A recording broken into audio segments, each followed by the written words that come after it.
Chapter 6 आत्मसम्मान सकारात्मक नज़रिया विकसित करना। कोई आदमी अपने बारे में जो सोचता है उसी से उसकी तकदीर तय होती है या उसके भाग्य के बारे में संकेत मिलता है। एक भिखारी एक स्टेशन पर पेंसिलों से भरा कटोरा लेकर बैठा हुआ था।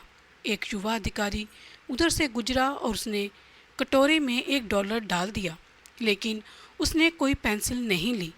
उसके बाद वह ट्रेन में बैठ गया। डिब्बे का दरवाज़ा बंद ही होने वाला था कि अधिकारी एकाएक ट्रेन से उतरकर भिखारी के पास लौटा और कुछ पेंसिलें उठाकर बोला, मैं कुछ पेंसिलें लूँगा, इनकी कीमत है। आखिरकार तुम एक व्यापारी हो और मैं भी। उसके बाद वह तेज़ी से ट्रेन में चढ़ गया। 6 महीने बाद वह अधिकारी एक पार्टी में गया। वह भिखारी भी वहाँ पर सूट और टाई पहने हुए मौजूद था। भिखारी ने उस अधिकारी को पहचान लिया। वह उसके पास जाकर बोला, आप शायद मुझे नहीं पहचान रहे हैं, लेकिन मैं आपको पहचानता हूँ। उसके बाद उसने 6 महीने पहले घटी घटना का जिक्र किया। अधिकारी ने कहा, तुम्हारे याद दिलाने पर मुझे याद आ रहा है कि तुम भीख मांग रहे थे। तुम यहाँ सूट और टाई में क्या कर रहे हो? भिखारी ने जवाब दिया, आपको शायद मालूम नहीं है कि आपने मेरे लिए उस दिन क्या किया। मुझे दान देने के बजाय आप मेरे साथ सम्मान के साथ पेश आए। आपने कटोरे से पेंसिलें उठाकर कहा, इनकी कीमत है। आखिरकार तुम एक व्यापारी हो और मैं भी। आपके जाने के बाद मैंने सोचा, मैं यहाँ क्या कर रहा हूँ? मैं भी क्यों मांग रहा हूँ? मैंने अपनी ज़िंदगी को संवारने के लिए कुछ अच्छा काम करने का फ़ैसला लिया। मैंने अपना झोला उठाया और काम करने के लिए लगा।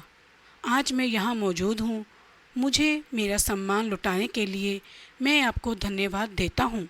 उस घटना ने मेरा जीवन ही बदल दिया। भिखारी की ज़िंदगी में क्या बदलाव आया? बदलाव यह आया कि उसका आत्मसम्मान जाग गया।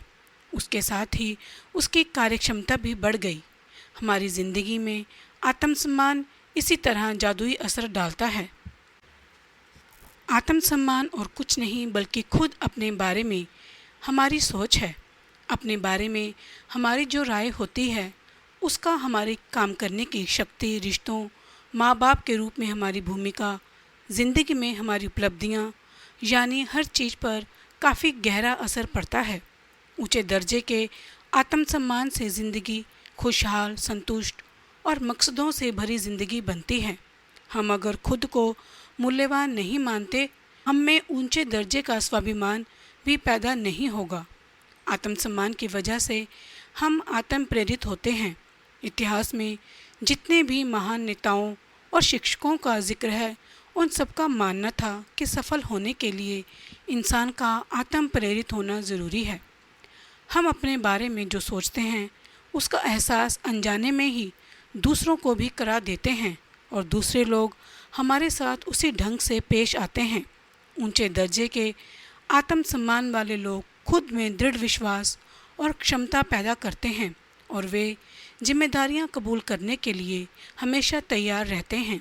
वे ज़िंदगी का सामना आशावादी नज़रिए के साथ करते हैं, रिश्तों को बेहतर बनाते हैं और उनके जीवन में अधिक परिपूर्णता होती है। वे प्रेरित और महत्वाकांक्षी होते हैं। वे अधिक संवेदनशील भी होते हैं। उनकी काम करने की क्षमता और खतरे मोल लेने की योग्यता बढ़ जाती है। नए अवसरों की चुनौतियों को वे खुले मन से स्वीकार करते हैं। वे बड़ी चतुराई और सरलता के साथ दूसरों की आलोचना या तारीफ कर सकते हैं और अपनी आलोचना या प्रशंसा स्वीकार कर सकते हैं। आत्मसम्मान एक ऐसा एहसास है जो अच्छाई को समझने और उस पर अमल करने से पैदा होता है। आत्मसम्मान हमारी खुद की सोच है। एक किसान ने अपने खेतों में लौकी बोई।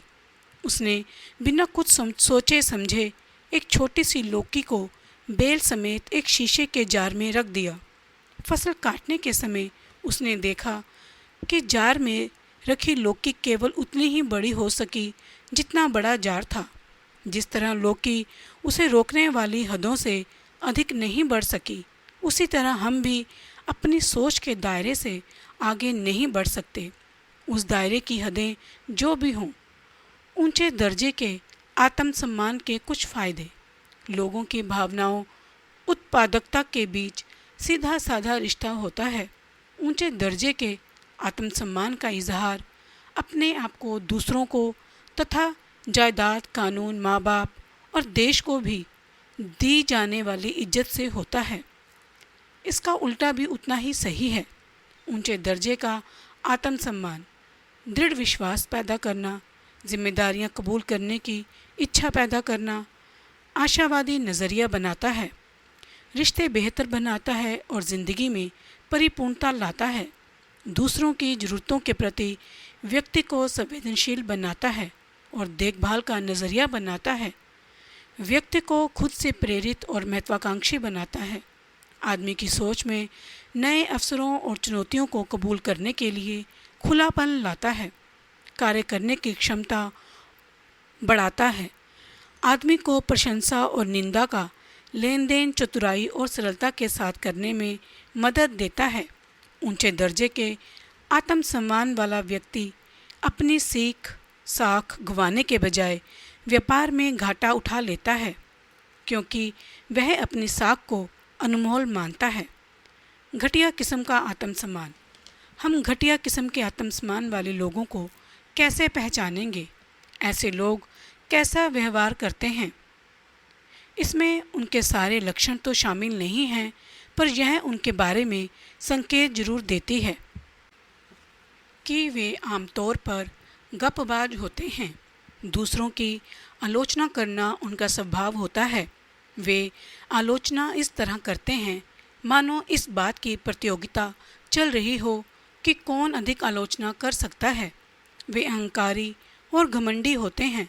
ऐसे लोग सब कुछ जानने का दिखावा करते हैं। घटिया किस्म के आत्मसम्मान वाले लोगों के साथ या उनके लिए काम करना बेहद मुश्किल होता है। वे खुद को ऊंचा साबित करने के लिए दूसरों को नीचा साबित करते हैं। वे आत्म केंद्रित और बंद दिमाग के होते हैं। वे लगातार बहाने बनाते हैं और अपनी नाकामयाबी को स्वाभाविक साबित करने की कोशिश करते हैं। वे कभी जिम्मेदारियां कबूल नहीं करते और हमेशा दूसरों पर इल्ज़ाम लगाते हैं। वे भाग्यवादी नज़रिए वाले होते हैं। वे कभी पहल नहीं करते और घटनाओं के खुद घटित होने का इंतज़ार करते हैं। वे स्वभाव से ही ईर्ष्यालु होते हैं। वे सकारात्मक आलोचना को भी स्वीकार नहीं करते और अपना बचाव करने लगते हैं। अकेले होने पर वे खुद को असहज और तकलीफ में महसूस करते हैं। घटिया किस्म के आत्मसम्मान वाले लोग अदब और सलीके की हदों को पार कर जाते हैं। उन्हें अपनी सीमा का एहसास ही नहीं होता है। वे यह नहीं समझ पाते कि किस मुकाम पर तहजीब की हदें ख़त्म हो जाती हैं और बेहूदगी शुरू हो जाती है। सामाजिक जमावड़ों में मजाक आम तौर पर सुने सुनाए जाते हैं, पर शराब के हर जाम के साथ ये मजाक गंदे से गंदे होते जाते हैं।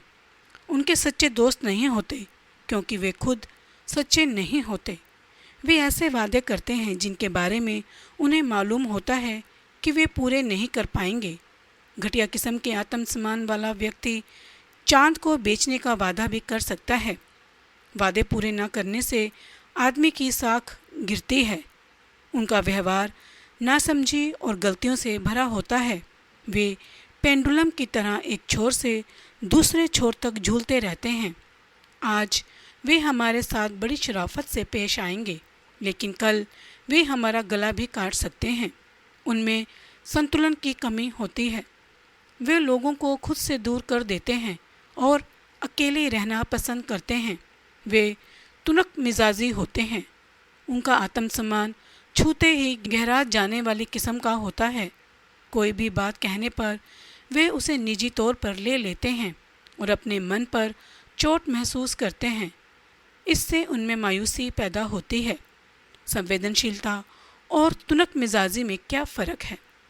तुनक मिजाजी एक कंटीला नज़रिया है। ऐसे आदमी के करीब जाने का मतलब चोट खाना होता है। दूसरी ओर संवेदनशीलता एक सकारात्मक नज़रिया है। यह दूसरों पर ध्यान देने के लिए प्रेरित करता है। कई बार ये दोनों शब्द एक दूसरे के बदले के तौर पर इस्तेमाल किए जा सकते हैं। लोग कहते हैं कि उस आदमी से बात करते वक्त होशियार रहो, वह बेहद संवेदनशील है। दरअसल वे ये कहना चाहते हैं कि वह आदमी तुनक मिजाज है, इसलिए होशियार रहो। उन्हें खुद से और दूसरों से नकारात्मक उम्मीदें होती हैं और वे निराश भी कम होते हैं। उनमें आत्मविश्वास की कमी होती है। वे हमेशा दूसरों से मान्यता और स्वीकृति पाने की कोशिश करते हैं। स्वीकृति की चाह और किसी की राय जानने में फ़र्क है। वास्तव में राय जानने का मतलब सलाह मांगना होता है। वे अपने बारे में डींगे हाँकते हैं। दरअसल यह आत्मविश्वास की कमी की निशानी है। वे दब्बू और डरपोक स्वभाव के होते हैं। वे अपने वजूद के लिए खुद को शर्मिंदा महसूस करते हैं। ऐसे लोग खुद को हमेशा झुका लेते हैं, लेकिन यह उनकी विनम्रता नहीं होती। विनम्रता आत्मविश्वास से पैदा होती है, जबकि दब्बूपन की वजह से आत्मविश्वास की कमी होती है। जिस आदमी में आत्मविश्वास की कमी हो वह असरदार नेता नहीं बन सकता। दूसरे लोग उसके अंदर आत्मविश्वास की कमी को महसूस कर लेते हैं, लिहाजा उनकी नज़र में उसकी इज्जत घट जाती है। उनमें दृढ़ता नहीं होती। घटिया किस्म के आत्मसम्मान वाले लोग अपने विश्वासों पर टिकना नहीं चाहते। दूसरी ओर अनुचित ढंग से आक्रामक होना भी कमज़ोर आत्मसम्मान की निशानी है। जिन हालात में दया दिखानी चाहिए उनमें आक्रामकता दिखाना दृढ़ता नहीं है। आत्मविश्वास की कमी की वजह से वे पिछलग्गू बन जाते हैं। वे सोचते हैं जब हर इंसान ऐसा कर रहा है तो मुझे भी वही काम करना चाहिए। हम हर रोज़ लोगों को साथियों के दबाव के आगे घुटने टेकते देखते हैं, यह जानने के बावजूद कि वे जो काम कर रहे हैं उससे उन्हें या दूसरों को नुकसान पहुंच सकता है। लोग उस काम को केवल इसलिए करते हैं कि उन्हें स्वीकार कर लिया जाए। घटिया किस्म के आत्मसम्मान वाले लोग केवल साथ में बने रहने के लिए साथ निभाते हैं। उनमें आत्मविश्वास की कमी होती है, इसलिए वे दूसरों से मान्यता पाना चाहते हैं। वे अमीरों की बराबरी करने के लिए दिखावा करते हैं। लोग जब घर, कार या ऐसी ही अन्य चीज़ें खरीदते हैं और दूसरों को प्रभावित करने के इरादे से किसी गतिविधि में भाग लेते हैं तो अक्सर वे ऐसा पैसा खर्च करते हैं जिसे उन्होंने कमाया नहीं होता और ऐसी चीज़ें खरीदते हैं जिनकी उन्हें ज़रूरत भी नहीं होती। वे ये सारे काम केवल दूसरों पर रौब जमाने के लिए करते हैं, जबकि कोई ज़रूरी नहीं होता कि वे उन्हें पसंद करते हों या उन्हें तारीफ़ लायक मानते हों। कई बार वे अड़ियलपन दिखाते हैं या लोगों का ध्यान आकर्षित करने वाला व्यवहार करते हैं। स्वाभिमान वाले लोग केवल दूसरों का ध्यान अपनी ओर खींचने के लिए बेतुकी हरकतें करते हैं। उन्हें भद्दा व्यवहार करके बड़ा और महत्वपूर्ण होने का एहसास होता है। कुछ लोग केवल औरों से अलग दिखने और लोगों का ध्यान आकर्षित करने के लिए गलत काम करते हैं और गलत मुकाम पर खड़े हो जाते हैं। अपने बारे में बढ़ चढ़कर डींगे हाँकने वाले, कक्षा में जोकरनुमा हरकतें करने वाले और भड़कीले कपड़े पहनने वाले लोग इसके उदाहरण हैं। वे अनिश्चय के शिकार होते हैं और जिम्मेदारियां कबूल नहीं करते। साहस की कमी और आलोचना के डर की वजह से उनका व्यवहार ढुलमुल हो जाता है। वे सत्ता जिसके पास भी अधिकार हो के खिलाफ बगावत करते हैं। अपने दृढ़ विश्वास के आधार पर साहस के साथ विद्रोह करने और घटिया दर्जे के आत्मसम्मान की वजह से विद्रोह करने में फ़र्क है। Mahatma Gandhi, Martin Luther king और अब्राहम लिंकन जैसे विश्व के सभी महान नेता विद्रोही थे, लेकिन अपने दृढ़ विश्वास के कारण सत्ता के खिलाफ हिम्मत के साथ बगावत की। लेकिन घटिया दर्जे के स्वाभिमान वाला व्यक्ति अधिकार संपन्न लोगों के विरुद्ध केवल इसलिए विरोध करता है कि उनके पास अधिकार है, भले ही वे सही हो। वे असामाजिक और अंतर्मुखी होते हैं। वे दिशाहीन होते हैं और उनका नज़रिया कुछ इस किस्म का होता है, मैं किसी की परवाह नहीं करता। उनका यह रूप उनके व्यवहार में भी दिखाई देता है। उन्हें दूसरों की तारीफ़ करने और अपनी तारीफ़ कबूल करने में परेशानी होती है। तारीफ़ करते समय उन्हें अंदेशा रहता है कि कहीं उन्हें गलत ना समझ लिया जाए और अपनी तारीफ़ होने पर वे खुद को उस लायक नहीं मानते। अपने को नाकाबिल समझना विनम्रता नहीं है। उन्हें दुनिया की चीज़ों से काफ़ी लगाव होता है। घटिया दर्जे के आत्मसम्मान वाले लोग हमारा महत्व हमारी योग्यता से नहीं बल्कि हमारे पास मौजूद चीज़ों से आंकते हैं। उनका ध्यान इस बात पर रहता है कि हम कैसी कार चलाते हैं, कैसे मकान में रहते हैं और कैसे कपड़े गहने पहनते हैं। वे ये भूल जाते हैं कि इन चीज़ों को इंसान बनाता है, ये चीज़ें इंसान को नहीं बनाती। घटिया दर्जे के आत्मसम्मान वाले लोग खुद से ज़्यादा दौलत और जायदाद को महत्व देते हैं। उनकी ज़िंदगी पर दिखावा और सनक हावी रहती है। डिज़ाइनर के लेबल को वे अपनी हैसियत की निशानी मानते हैं। उनके पास मौजूद चीज़ें ले ली जाएं तो वे शर्म से मर जाएंगे। वे एक चूहा दौड़ में फंसे होते हैं। लिली टॉमलिन ने सच ही कहा है, चूहा दौड़ के साथ समस्या यह है कि दौड़ जीत जाने पर भी हम चूहे ही रहते हैं। उन्हें खुद पर गर्व नहीं होता, वे असभ्य होते हैं। वे केवल लेते हैं, कुछ देते नहीं। घटिया दर्जे का आत्मसम्मान अतिवादी व्यवहार को जन्म देता है। कई बार ऊंचे दर्जे के आत्मसम्मान वाला व्यक्ति भी घटिया दर्जे के आत्मसम्मान वाले आदमी जैसा ही व्यवहार कर सकता है, लेकिन उसकी वजह अलग होती है। वह अकेला रह सकता है क्योंकि उसे एकांत पसंद है, जबकि घटिया दर्जे के आत्मसम्मान वाला व्यक्ति इसलिए अकेला रहता है कि वह लोगों की सोबत में परेशानी महसूस करता है। ऊंचे दर्जे के आत्मसम्मान और घटिया दर्जे के आत्मसम्मान वाले लोगों के लक्षणों की तुलना। ऊंचे दर्जे के आत्मसम्मान वाले लोग विचारों के बारे में बात करते हैं, दूसरों की परवाह करते हैं, विनम्र होते हैं, सत्ता का सम्मान करते हैं, दृढ़ विश्वास भरा साहस होता है, आत्मविश्वासी होते हैं, चरित्र की चिंता करते हैं, दृढ़ होते हैं, जिम्मेदारी कबूल करते हैं, हितों की चिंता करते हैं। घटिया दर्जे के आत्मसम्मान वाले लोग लोगों के बारे में बात करते हैं, दूसरों की आलोचना करते हैं, घमंडी होते हैं, सत्ता से विद्रोह करते हैं, भ्रमित होते हैं, प्रसिद्धि की चिंता करते हैं, आक्रामक होते हैं, पूरी दुनिया पर इल्ज़ाम लगाते हैं और स्वार्थी होते हैं। ऊंचे दर्जे के आत्मसम्मान वाले लोग दूसरों की ज़रूरत समझते हैं, सीखने की इच्छा रखते हैं, संवेदनशील होते हैं, एकांत प्रिय होते हैं, बहस करते हैं, अपनी काबिलियत में विश्वास रखते हैं, सही दिशा जानते हैं, अनुशासित होते हैं, आत्म प्रेरित होते हैं, दूसरों को सम्मान देते हैं, सलीका पसंद होते हैं, हद जानते हैं और देते हैं। नकारात्मक अथवा घटिया दर्जे के आत्मसम्मान वाले लोग लालची होते हैं, समझते हैं कि वे सब कुछ जानते हैं, तुनक मिजाज होते हैं, अकेलापन चाहते हैं, विवाद करते हैं, केवल दौलत जायदाद को महत्व देते हैं, आज़ादी की गलत धारणा बनाते हैं, बाहर से प्रेरित होते हैं, दूसरों को नीचा मानते हैं, भद्दी पसंद होती है, इनके लिए सब जायज़ होता है, केवल लेते हैं। इस सूची का मकसद आत्म मूल्यांकन के लिए एक आधार देना है, ना कि किसी के मन में अपराध बोध पैदा करना। कोई ज़रूरी नहीं है कि हम में ऊंचे दर्जे के आत्मसम्मान के सभी लक्षण मौजूद हों। हम में इनमें से कुछ विशेषताएं ज़्यादा या कम मात्रा में मौजूद हो सकती हैं। अगर हमें अपना लक्ष्य मालूम है तो हम खुद में सुधार लाने की कोशिश कर सकते हैं। मुखौटा क्यों लगाएं? मुखौटा क्यों लगाएं?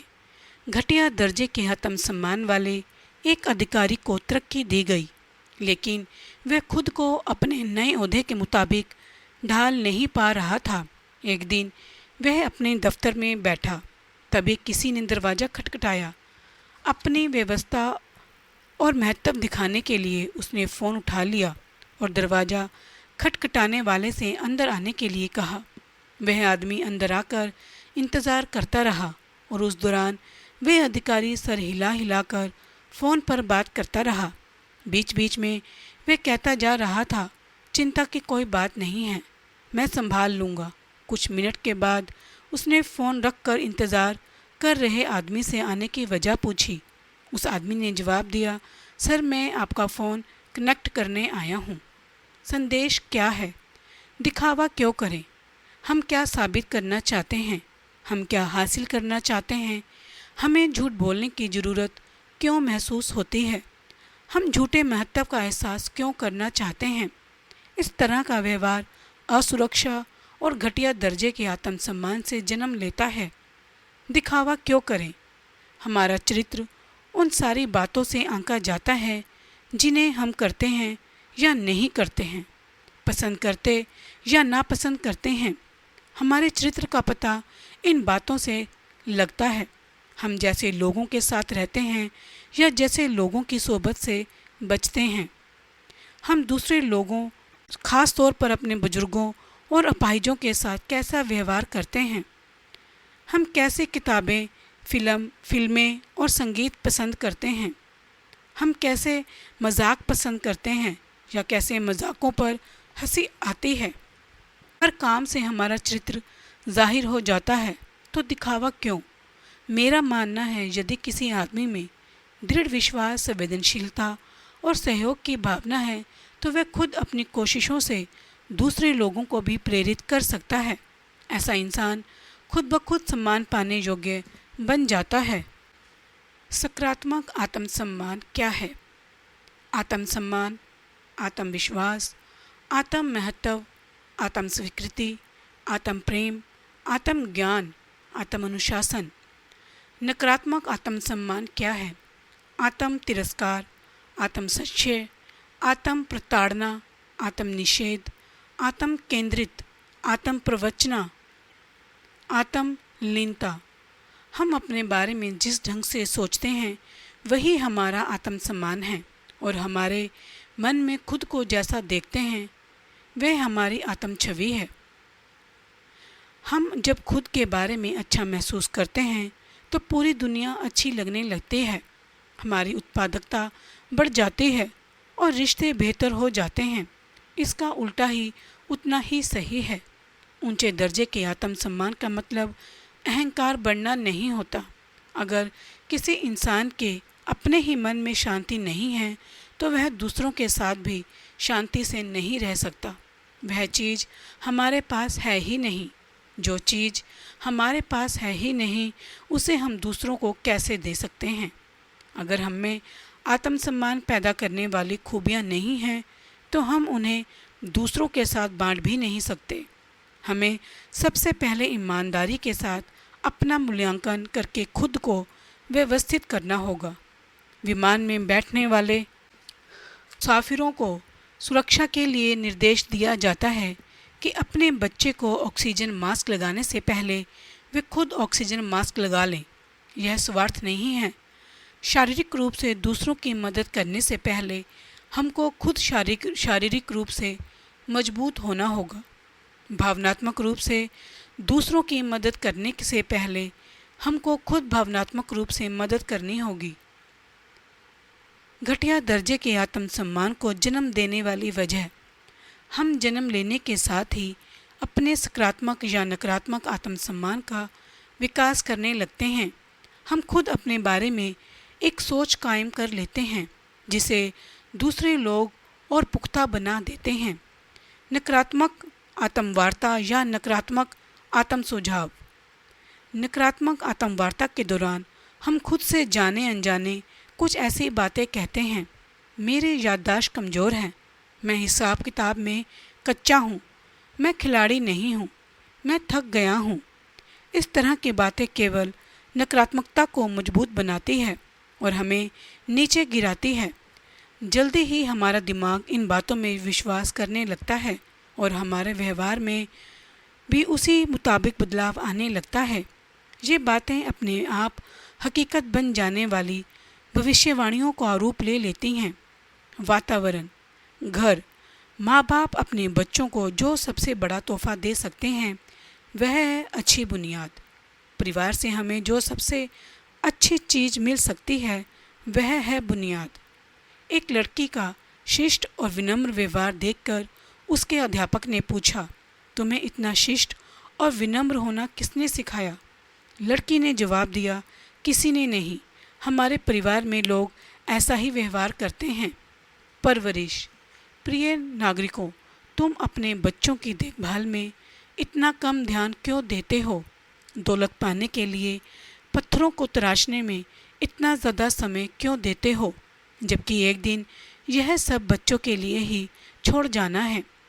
अपने बच्चों की अच्छी परवरिश करने के लिए हमें दुगना वक्त और आधा पैसा खर्च करना चाहिए। कम उम्र में कुछ सीखने में उतनी तकलीफ़ नहीं होती जितनी कि बड़े होकर अनजान बने रहने में होती है। ऊंचे दर्जे के स्वाभिमान वाले माँ बाप अपने बच्चों में आत्मविश्वास, ऊंचे दर्जे का स्वाभिमान और सकारात्मक धारणाएं, विश्वास और मूल्यों को विकसित करते हैं। इसका उल्टा भी उतना ही सही है। अच्छे माँ बाप का मिलना हमारी विरासत की बहुत बड़ी देन होती है। धोखाधड़ी वाले कामों से जुड़े माँ बाप दुर्भाग्य से भावी पीढ़ियों के लिए बुरे उदाहरण पेश करते हैं। हमारे आदर्श या सलाहकार हमारे माँ बाप, संबंधी, शिक्षक या ऐसा कोई भी व्यक्ति हो सकता है जिसकी हम काफ़ी इज्जत करें। अपने जीवन के शुरुआती दिनों में बच्चे उन बड़े लोगों से प्रेरणा लेते हैं जो ओहदेदार और असरदार होते हैं। बड़े होकर भी हम अपने सुपरवाइज़रों और मैनेजरों को आदर्श के रूप में देखते हैं। नन्ही आँखों के घेरे में रात और दिन दो नन्ही आँखें देखे तुझको, तेरे हर एक शब्द पर उसके कान लगे हैं। उसके छोटे हाथ चाहें तुझसा ही करना, ख्वाबों में देखे वो तुझसा ही बनना। सबसे बुद्धिमान तुम में उसके आदर्श बने हो, रति भर संदेह नहीं है उसको तुझ पर। भक्ति भाव से करता वो विश्वास है तुझी पर, तेरी कथनी करनी ही सवार है उस पर। तुझसा अगर वो कहे करेगा तभी तो बन पाएगा तुझसा। आश्चर्यचकित वो नन्हा मुन्ना, करे अटूट विश्वास है तुझ पर। उसकी आंखें तुझे दिन रात तके है, बनाए रहा अपने नित्य कर्म से। उसके लिए जो इंतज़ार में है बड़ा होकर तुझसा बनने की। बच्चे बिगड़ैल क्यों बनते हैं? उसे बताइए कि हर चीज़ की एक कीमत होती है, लिहाजा एक दिन वह अपनी ईमानदारी को बेच देगा। उसे किसी भी बात पर दृढ़ न रहने की शिक्षा दीजिए, लिहाजा वह हर चीज़ पर फिसलेगा। उसे सिखाइए कि ज़िंदगी में कामयाबी ही सब कुछ है, लिहाजा वह हर तिकड़म करके कामयाब होने की कोशिश करेगा। उसे बचपन से ही वह सब कुछ दीजिए जिसकी उसे चाहत है, लिहाजा वह इस सोच के साथ बड़ा होगा कि उसकी ज़िंदगी की ज़रूरतें पूरी करना दुनिया की जिम्मेदारी है और उसके सामने हर चीज़ तश्तरी में परोस कर पेश कर दी जाएगी।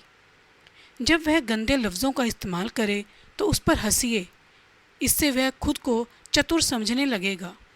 उसे नैतिकता सिखाने के बजाय उसके 21 साल का होने का इंतज़ार कीजिए ताकि वह अपने बारे में खुद फैसला कर सके। उसे सही दिशा का ज्ञान कराएं, बिना चुनाव करने की आज़ादी दीजिए। उसे यह कभी ना सिखाइए कि हर चुनाव का एक नतीजा भी होता है। उसे उसकी गलतियों के बारे में यह सोचकर कभी कुछ ना बताइए कि इससे उसके मन में कुंठा पैदा हो जाएगी। लिहाजा कोई गलत काम करते हुए पकड़े जाने पर वह यह मानेगा कि समाज उसके खिलाफ है।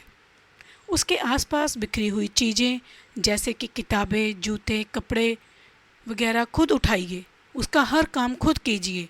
नतीजा यह होगा कि उसे अपनी सारी जिम्मेदारियां दूसरों के कंधों पर डालने की आदत हो जाएगी।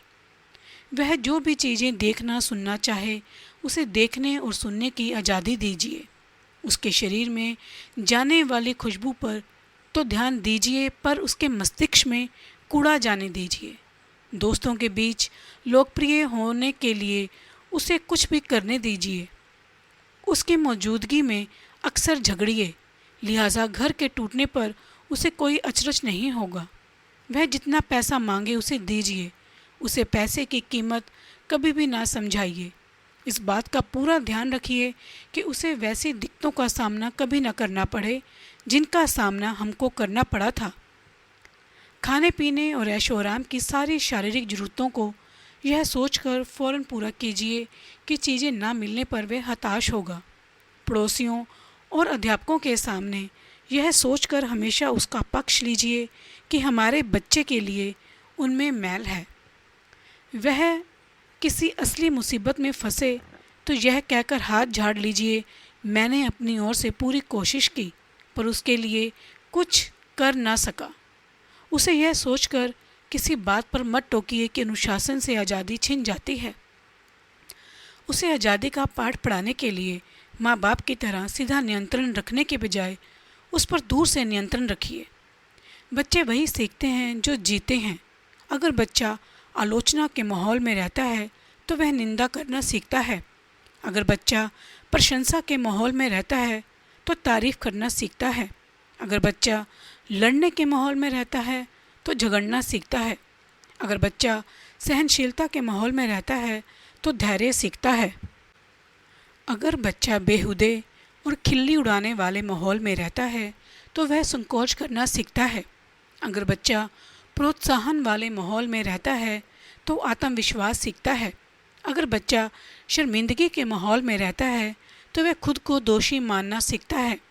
अगर बच्चा समर्थन करने वाले माहौल में रहता है तो वह खुद को पसंद करना सीखता है। अगर बच्चा न्याय संगत माहौल में रहता है तो इंसाफ करना सीखता है। अगर बच्चा सुरक्षा के माहौल में रहता है तो वह भरोसा करना सीखता है। अगर बच्चा सहमति और दोस्ती के माहौल में रहता है तो वह दुनिया में प्यार ढूंढ लेना सीखता है। आत्मविश्वास विकसित करना। एक युवा दंपति अपनी बेटी को काम पर जाने से पहले रोज़ बच्चों की देखभाल करने वाले एक सेंटर पर छोड़ जाया करते थे। माँ बाप और वह बच्ची अलग होते समय एक दूसरे का हाथ चूमते थे और उसके बाद उस चुंबन को अपनी जेब में रखने का अभिनय करते थे। दिन में जब बच्ची अकेली होती थी तो जेब से उस चुंबन को निकालकर अपने गाल पर लगा लिया करती थी। रोज़मर्रा की यह छोटी सी बात उनमें शारीरिक रूप से अलग होने के बावजूद साथ रहने का एहसास पैदा करती थी। कितना सुंदर विचार है। शिक्षा। किसी चीज़ को ना जानना शर्मिंदगी की बात नहीं है, पर सीखने की इच्छा ना होना जरूर शर्मिंदगी की बात है। हम कुछ लोगों को आदर्श मानकर उनसे शिक्षा ले सकते हैं। जिन बच्चों को उनकी ज़िंदगी के शुरुआती सालों में सत्यनिष्ठा का पाठ पढ़ाया जाता है, आमतौर पर वे उसे कभी नहीं भूलते। वह उनकी ज़िंदगी का हिस्सा बन जाता है। हम किसी भी पेशे में, चाहे वे ठेकेदारी हो या वकालत, अकाउंटेंसी हो या राजनीति, पुलिस अफसर की नौकरी हो या जज की, यही तो चाहते हैं। सत्यनिष्ठा में ईमानदारी से अधिक शक्ति होती है। दरअसल यह ईमानदारी की बुनियाद है।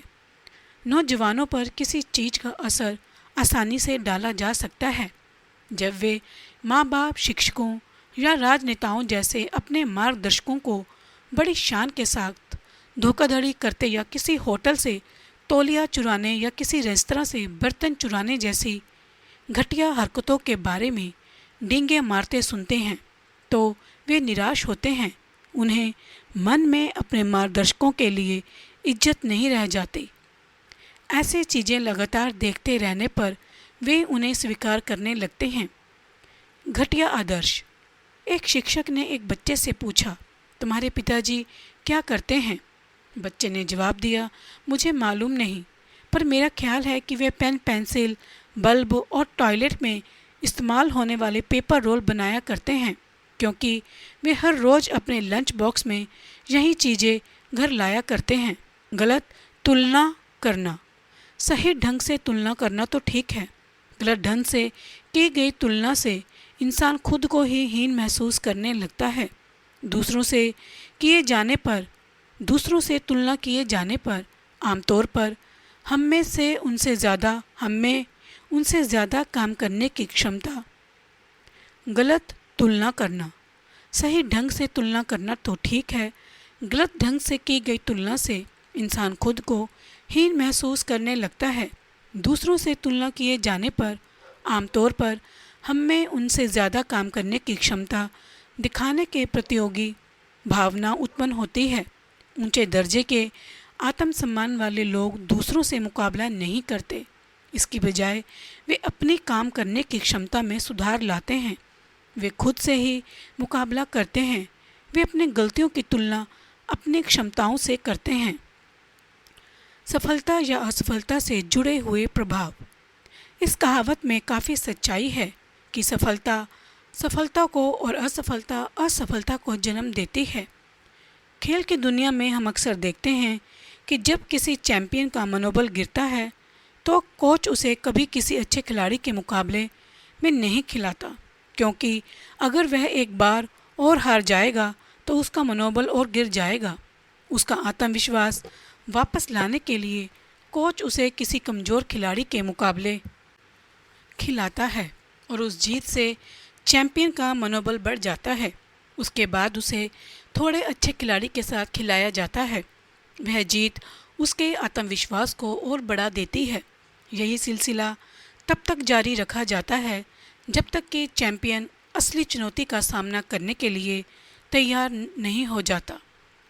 हर सफलता के साथ व्यक्ति का आत्मविश्वास बढ़ता है और उसके लिए अगली बार सफल होना ज़्यादा आसान हो जाता है।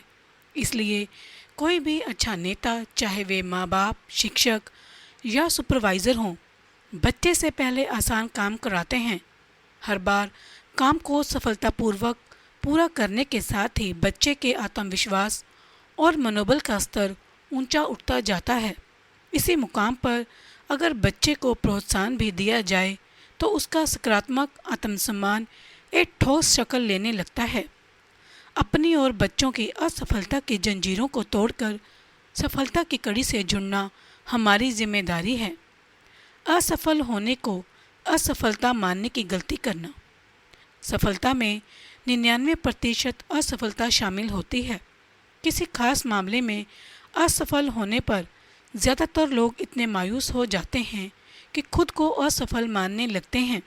वे ये नहीं समझते कि असफलता मिलने का मतलब यह नहीं होता कि वे असफल व्यक्ति हैं। मुझे असफलता मिल सकती है पर मैं असफल व्यक्ति नहीं हूँ। मुझे मूर्ख बनाया जा सकता है पर मैं मूर्ख नहीं हूँ। हम असफल व्यक्ति तभी माने जाएंगे जब मैदान छोड़ देंगे। अभिभावकों, शिक्षकों और सुपरवाइज़रों की गैर वाजिब उम्मीदें। मान लीजिए कि कोई बच्चा स्कूल से अपना रिपोर्ट कार्ड लेकर आता है। उसे 5 विषयों में A ग्रेड और 1 विषय में B ग्रेड मिला है। आमतौर पर माँ बाप का पहला सवाल यही होता है, तुम्हें B ग्रेड क्यों मिला? क्या माँ बाप को बच्चे को B ग्रेड हासिल करने के लिए बधाई देनी चाहिए और उसके इस निचले स्तर के ग्रेड को कबूल कर लेना चाहिए? बिल्कुल नहीं। बच्चा दरअसल यह चाहता है कि उसे 5 विषयों में A ग्रेड हासिल करने के लिए शाबाशी और बढ़ावा दिया जाए। A ग्रेड हासिल करने की उसकी कामयाबी की मान्यता देने और सराहने के बाद माँ बाप उसे सभी 6 विषयों में A ग्रेड पाने की अपनी उम्मीद के बारे में बता सकते हैं और ज़रूरत पड़ने पर मदद करने की पेशकश भी कर सकते हैं। अगर हम अपनी उम्मीदों को घटा लेंगे तो संभव है कि अगली बार उपलब्धियों का ग्राफ नीचे गिरकर हमारी उम्मीदों के स्तर तक आ जाए। इसी तरह काम के दौरान कर्मचारी 100 सही काम करने के साथ एक गलत काम भी कर सकता है। ज़रा सोचिए, उस हालत में बॉस की प्रतिक्रिया क्या होती है? अच्छी चीज़ों को मान्यता दीजिए पर अपना स्तर मत गिराइए। अनुशासन की कमी। अनुशासन क्या है? क्या अनुशासन का मतलब कोई दिक्कत पैदा होने या कोई गलती हो जाने के बाद उसे दूर करना है? क्या इसका मतलब कोई चीज़ ऊपर से थोपना है? क्या इसका अर्थ दुर्व्यवहार करना है? क्या यह आज़ादी छीन लेता है? इनमें से किसी का भी जवाब हाँ नहीं है। अनुशासन का मतलब यह नहीं है कि कोई इंसान बेल्ट उठाकर बच्चों को पीटना शुरू कर दे। यह तो पागलपन है। अनुशासन का मतलब है दृढ़ता। यह एक दिशा है। इसका मतलब है समस्या पैदा होने से पहले ही उसकी वजह को मिटा देना। इसका मतलब है ऊर्जा को बड़ी उपलब्धियां हासिल करने की दिशा में प्रवाहित और व्यवस्थित करना। अनुशासन कोई ऐसी चीज़ नहीं है जो हम दूसरों के लिए करते हैं, बल्कि यह एक ऐसी चीज़ है जिसे हम उन लोगों के लिए करते हैं जो इसकी परवाह करते हैं। अनुशासन प्यार के इजहार का एक तरीका है। कई बार हमको भलाई करने के लिए भी सख्ती करनी पड़ती है। सभी दवाइयाँ मीठी नहीं होती और ना ही दर्द दिए बिना सारे ऑपरेशन किए जा सकते हैं। फिर भी हमें उनका सहारा लेना पड़ता है। हमें कुदरत से सबक लेना चाहिए।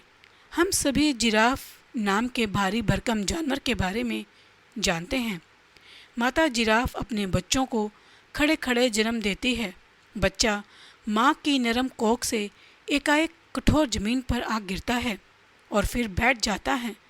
माँ सबसे पहला काम यह करती है कि बच्चे के पीछे जाकर उसे जोरदार ठोकर मारती है। बच्चा खड़ा हो जाता है, लेकिन उसके पाँव कमज़ोर होने की वजह से लड़खड़ा जाते हैं और वह फिर गिर जाता है। पर माँ फिर बच्चे के पीछे जाकर उसे एक ठोकर और मारती है। बच्चा खड़े होने के बाद फिर से बैठ जाता है, लेकिन माँ उसे तब तक ठोकर मारती रहती है जब तक कि बच्चा अपने पाँव पर खड़ा होकर चलने नहीं लगता। क्यों? इसलिए कि बच्चा तभी जिंदा बच सकता है जब तक वह अपने पाँव पर खड़ा हो जाए, वरना मांसभक्षी जानवर उसे खा जाएंगे और माँ इस बात को जानती है। आपसे मेरा सवाल है, क्या यह प्यार नहीं है? बेशक है। प्रेम और अनुशासन के माहौल में पले बच्चे बड़े होकर माँ बाप को और अधिक इज्जत देते हैं एवं कानून का पालन करने वाले बनते हैं। इसका उल्टा भी उतना ही सही है। हर घर में अगर अनुशासन का पालन किया जाए तो युवाओं द्वारा किए जाने वाले अपराधों में 95% तक कमी आ जाएगी। अच्छे माँ बाप अनुशासन लागू करने से नहीं हिचकते, भले ही बच्चे कुछ देर के लिए उन्हें नापसंद करें। अनुशासन आज़ादी देता है। हमारा स्वभाव कुछ ऐसा है कि हम नतीजे की परवाह किए बिना अपने मन मुताबिक कामों को करना चाहते हैं। लेकिन अगर किसी बच्चे को बॉक्स में भरे सारे चॉकलेट खाने की इजाज़त दे दी जाए तो वह बीमार पड़ जाएगा। अगर उसी बच्चे को अनुशासित ढंग से 1 या 2 चॉकलेट रोज़ खाने की इजाज़त दी जाए तो उसे लंबे समय तक आनंद मिलेगा। आज़ादी मनचाही चीज़ का भरपूर आनंद उठाने में नहीं, बल्कि मन के वश में रखने से मिलती है। लोगों के मन में यह गलत धारणा बैठी हुई है कि आज़ादी का मतलब मन मुताबिक काम करना है, लेकिन आदमी की इच्छाएं हमेशा पूरी नहीं हो सकती। कई बार अच्छे मूल्यों और अनुशासन के फ़ायदों को समझ पाना मुश्किल होता है, बल्कि उनके खिलाफ काम करना ज़्यादा फ़ायदेमंद, आनंददायक और सुविधाजनक लगता है।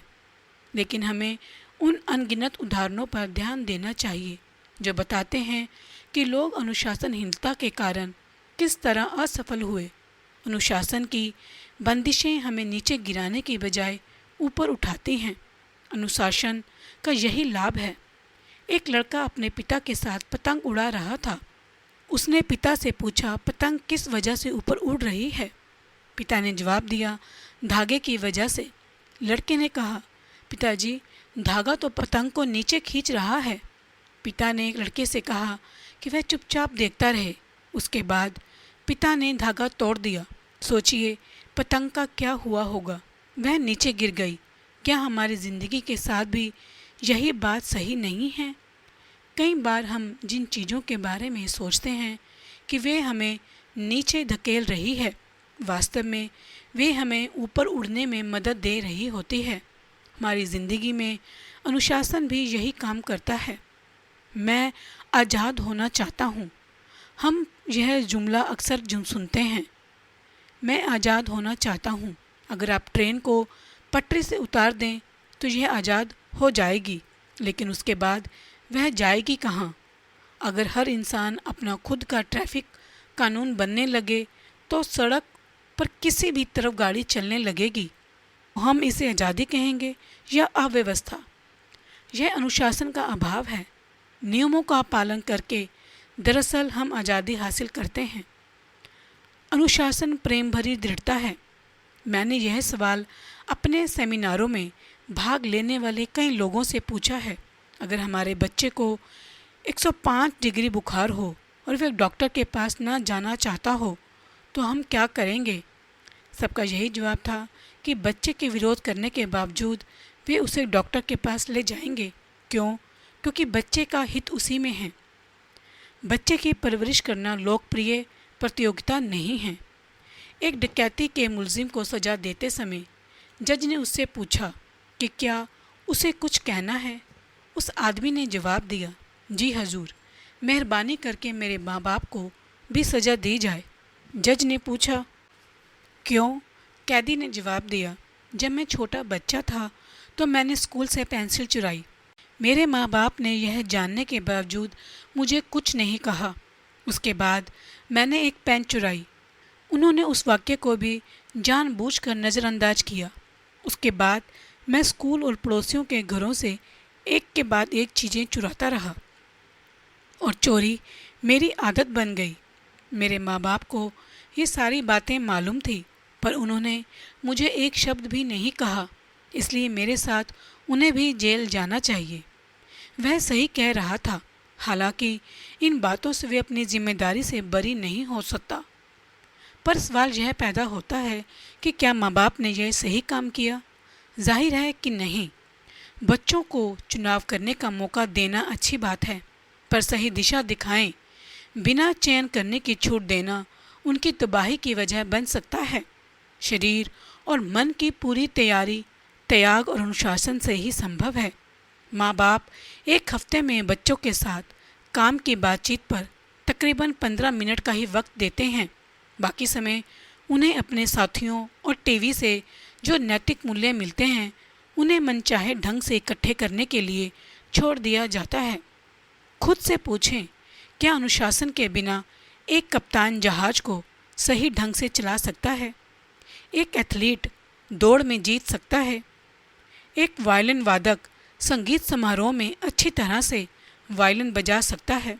जवाब है बिल्कुल नहीं। फिर हम निजी व्यवहार के मामले में या कोई स्तर हासिल करने के लिए अनुशासन के ज़रूरी होने पर सवालिया निशान लगाते हैं। अनुशासन बेहद ज़रूरी है। आज की फ़िलॉसफ़ी है, अगर यह काम अच्छा लगता है तो करो।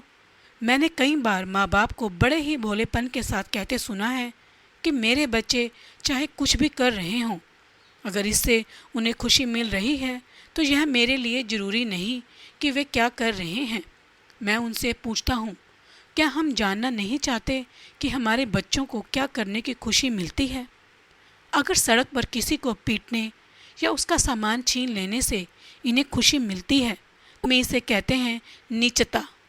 जीवन में जितना खुशी का महत्व है उतना ही यह भी महत्वपूर्ण है कि वह खुशी हम कहाँ से और कैसे हासिल करते हैं।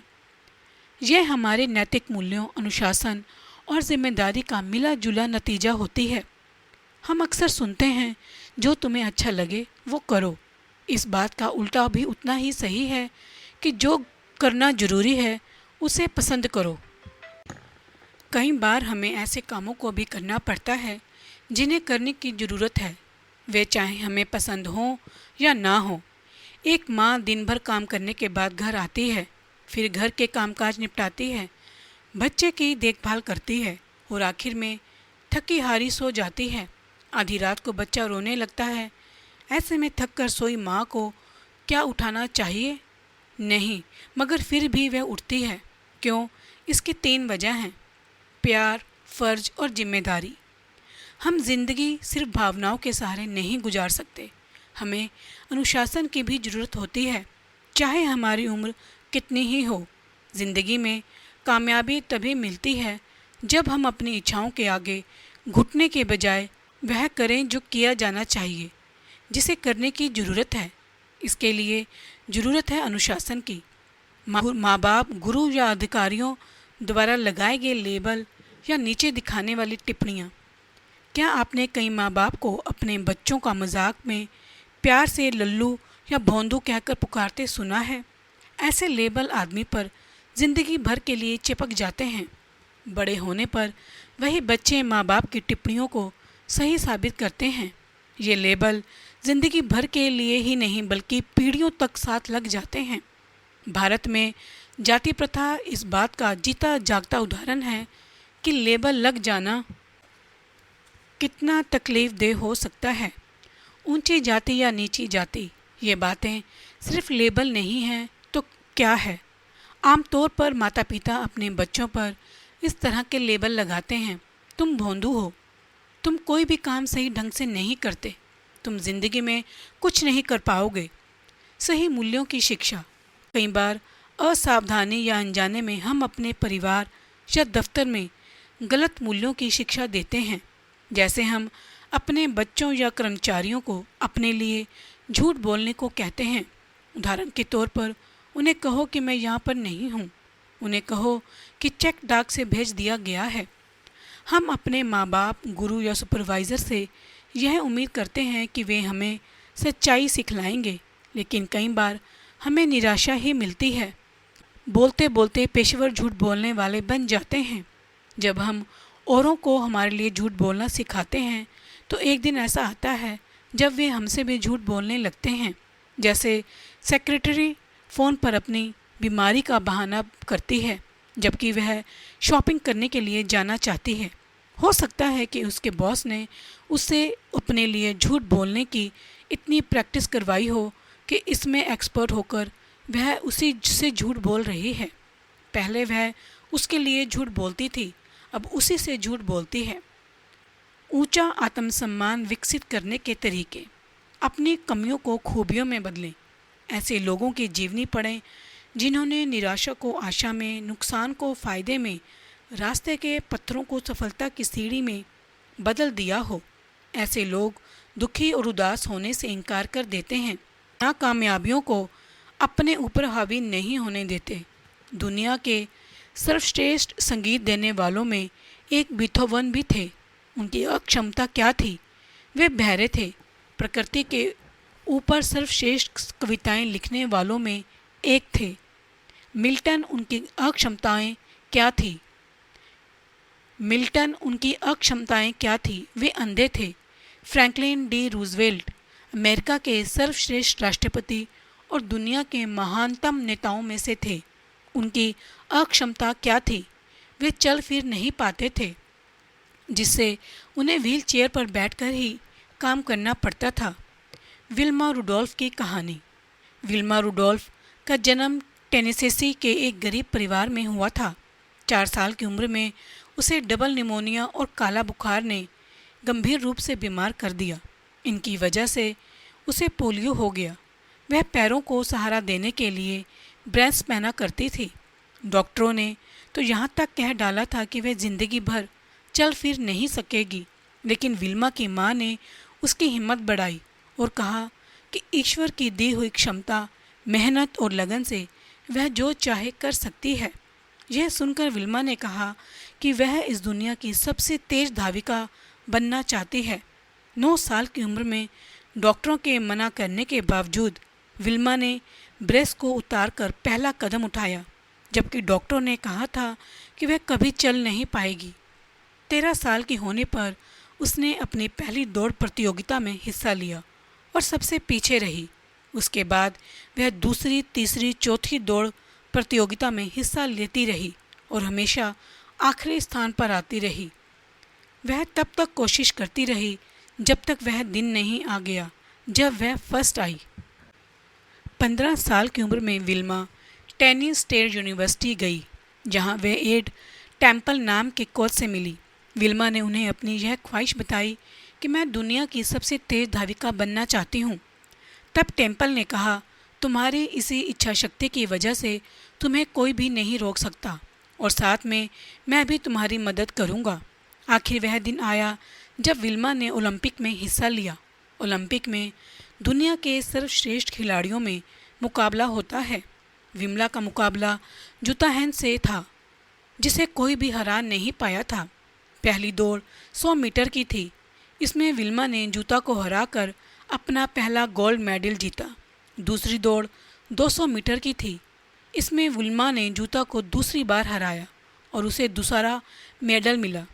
तीसरी दौड़ 400 मीटर की रिले रेस थी और विल्मा का मुकाबला एक बार फिर से जूता से ही था। रिले में रेस का आखिरी हिस्सा टीम का सबसे तेज एथलीट ही दौड़ता है, इसलिए विल्मा और जूता दोनों को अपनी अपनी टीमों के लिए दौड़ के आखिरी हिस्से में दौड़ना था। विल्मा की टीम के तीनों लोग रिले रेस के शुरुआती 3 हिस्से में दौड़े और आसानी से बैटल बदली। जब विल्मा को दौड़ने की बारी आई, उसके हाथ से बैटन ही छूट गई, लेकिन विल्मा ने देख लिया कि दूसरे छोर पर जूता हैन तेजी से दौड़ चली है। विल्मा ने गिरी हुई बैटन उठाई और मशीन की तरह ऐसी तेजी से दौड़ी कि जूता को तीसरी बार भी हराया और अपना तीसरा गोल्ड मेडल जीता। यह बात इतिहास के पन्नों में दर्ज हो गई है कि एक लकवाग्रस्त महिला 1960 के ओलंपिक में दुनिया की सबसे तेज धाविका बन गई। विल्मा से हमें क्या सीखना चाहिए? इससे हमें शिक्षा मिलती है कि कामयाब लोग कठिनाइयों के बावजूद सफलता हासिल करते हैं, ना कि तब तक जब कठिनाइयाँ नहीं होती। जब हम किसी ऐसे व्यक्ति की कहानी सुनते या पढ़ते हैं जिसने अपनी कमियों को खूबियों में बदल दिया, तब क्या हम उत्साहित नहीं होते? यदि हम ऐसे ही कामयाब लोगों की जीवनी पढ़ें तो क्या हमारा भी हौसला नहीं बढ़ेगा? समझ भरी नासमझी सीखें। शिक्षा हमें सिखाती है कि हमें क्या कर सकते हैं और क्या नहीं कर सकते। मैं बहुत से ऐसे असीम क्षमता वाले लोगों की तलाश में हूँ जो यह नहीं जानते क्या नहीं किया जा सकता। हेनरी फोर्ड ने दुनिया को V8 इंजन दिया। उन्होंने स्कूली शिक्षा ज़्यादा नहीं पाई थी। वास्तव में 14 साल की उम्र के बाद वे स्कूल ही नहीं गए थे। उनमें इतनी समझ तो थी कि V8 इंजन अपनी कंपनी के लिए काफ़ी मूल्यवान होगा, पर वह यह नहीं जानते थे कि उसे कैसे बनाया जाए। इसलिए उन्होंने अपनी कंपनी के तालीम वाले लोगों से V8 इंजन बनाने को कहा। उन लोगों ने हेनरी फोर्ड को बताया कि V8 इंजन बनाना नामुमकिन है, लेकिन हेनरी फोर्ड V8 इंजन बनाने की अपनी मांग पर अड़े रहे। कुछ महीने बाद उन्होंने अपने लोगों से फिर पूछा कि क्या उन्होंने V8 इंजन बना लिया है। लोगों ने जवाब दिया कि हमें मालूम है कि क्या हो सकता है और क्या नहीं हो सकता। V8 इंजन बनाना असंभव है। कुछ महीनों के बाद फोर्ड ने अपने लोगों से फिर कहा कि मुझे मेरा V8 इंजन चाहिए। कुछ ही दिनों बाद वही लोग हेनरी फोर्ड का V8 इंजन बना कर ले आए। यह कैसे संभव हुआ?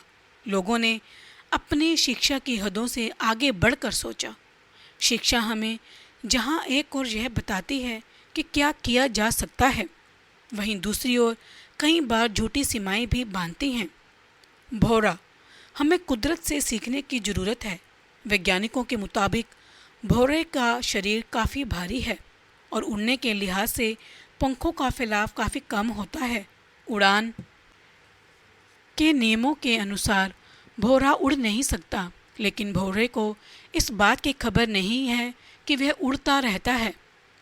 जब हम अपनी हदों और सीमाओं को नहीं जानते तो हम बड़े और ऊंचे काम करके खुद को ही आश्चर्यचकित कर देते हैं। पीछे मुड़कर देखने पर हैरानी होती है कि क्या मेरी कोई सीमा भी थी। हम सिर्फ उन्हीं सीमाओं से बंधे हैं जो हमने अपने खुद के लिए बनाई है। शिक्षा को अपने ऊपर बंधन मत लगाने दें। उन लोगों के लिए कुछ करें जो बदले में हमको कुछ भी नहीं दे सकते। विश्व प्रसिद्ध मनोचिकित्सक डॉक्टर कार्ल मेनिंजर से एक बार पूछा गया कि आप उस इंसान को क्या सलाह देंगे जिसके बारे में आप जानते हैं कि उसका नर्वस ब्रेकडाउन होने वाला है। दर्शक उम्मीद कर रहे थे कि डॉक्टर मेनिंजर ऐसे इंसान को किसी पेशेवर डॉक्टर से सलाह लेने को कहेंगे, लेकिन उन्होंने यह जवाब नहीं दिया। डॉक्टर मेनिंजर ने कहा, मैं ऐसे इंसान को यह सलाह दूंगा कि वह शहर के दूसरे हिस्से में जाकर किसी ज़रूरतमंद की मदद करे। ऐसा करने से हम अपने दायरे से बाहर निकल आते हैं। कई बार हम अपने रास्ते की रुकावट खुद बन जाते हैं। क्या यह बात सही नहीं है? सोशल वर्कर बनिए, इससे हमारा महत्व खुद की नज़रों में बढ़ जाता है। जैसी मदद आप दूसरों से खुद के लिए चाहते हैं, दूसरों की वैसे ही मदद करें। यह हमको संतोष की भावना देगा। बदले में बिना कुछ पाने की भावना के साथ दूसरों की मदद करने से किसी भी व्यक्ति में स्वाभिमान बढ़ता है। एक अच्छी शख्सियत वाले व्यक्ति को सिर्फ लेने की नहीं, देने की भी ज़रूरत होती है। तारीफ़ लेना और देना सीखें। दूसरों की सच्ची तारीफ़ करने का कोई मौका हाथ से ना जाने दें। याद रखें, इसमें सबसे महत्वपूर्ण शब्द है सद्भाव, सच्चाई और ईमानदारी। जब दूसरे आपकी तारीफ़ करते हों तो उसे शिष्टता और नम्रता से 2 शब्द आपका धन्यवाद कहते हुए स्वीकार करें। यह विनम्रता की निशानी है। जिम्मेदारी कबूल करें। हमें अपने व्यवहार और काम की जिम्मेदारी को कबूल करना चाहिए और बहानेबाजियों से बचना चाहिए। उस स्टूडेंट की तरह बने जो सिर्फ इसलिए फ़ेल हो गया था क्योंकि उसे टीचर या विषय पसंद नहीं आया। सबसे ज़्यादा नुकसान वह किसे पहुंचाता है। हमें अपनी जिम्मेदारी को कबूल करके दूसरों को दोष देना बंद करना चाहिए। इससे हमारी उत्पादकता और जीवन की गुणवत्ता में सुधार आएगा। अधिकार हमारी जिम्मेदारियों से बड़े नहीं हो सकते। हमारे अधिकारों की सुरक्षा हमारी जिम्मेदारियों के पालन से ज़्यादा नहीं बढ़ सकती। बहानेबाजियाँ समस्याओं को और भी मुश्किल बना देती हैं। हम खुद के, परिवार के, दफ्तर के, समाज के और वातावरण के प्रति जिम्मेदार होते हैं। पेड़ पौधों को लगाकर, मिट्टी के कटाव को रोककर और कुदरत की खूबसूरती की हिफाजत करके हम हरियाली बढ़ा सकते हैं। हमें इसी धरती पर रहना है। हमारे पास दूसरी धरती नहीं है जहां हम जा सकें। हमें हर दिन कुछ ऐसे काम करने चाहिए जिनसे यह दुनिया रहने की एक बेहतर जगह बन सके। हम पर आने वाली पीढ़ियों के लिए इस पृथ्वी की हिफाजत करने की जिम्मेदारी है। अगर हम जिम्मेदार भरा व्यवहार नहीं करेंगे तो आने वाली पीढ़ियां हमें कैसे माफ़ कर सकेंगी। अगर आदमी की औसत उम्र 75 साल हो और हम अभी 40 साल के हैं तो हमको अभी और जीना है। अपने आप से यह सवाल पूछें कि हम इस समय के साथ क्या करने जा रहे हैं। जब हम अपनी जिम्मेदारियां स्वीकार करते हैं या बढ़ाते हैं तो खुद को और भी महत्वपूर्ण बना लेते हैं। क्या यह सच नहीं है? अनुशासन का पालन करें। आत्म अनुशासन हमारे आनंद को ख़त्म नहीं करता बल्कि और भी बढ़ाता है। आपने देखा होगा कि अनेक लोग प्रतिभा और क्षमता के बावजूद नाकामयाब हैं। वे मायूस होते हैं और यह बात उनके व्यापार, सेहत और रिश्तों पर असर डालती है। वे संतुष्ट नहीं होते और अपनी समस्याओं के लिए भाग्य को दोष देते रहते हैं।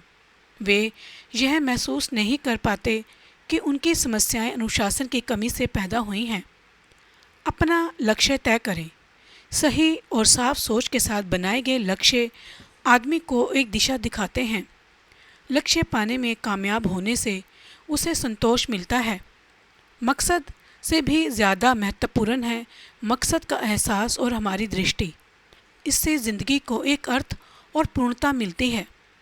अपने लक्ष्य को पाने की कोशिश में हम जो बनते हैं वह लक्ष्य हासिल होने के बाद मिलने वाली उपलब्धियों से अधिक महत्वपूर्ण होता है।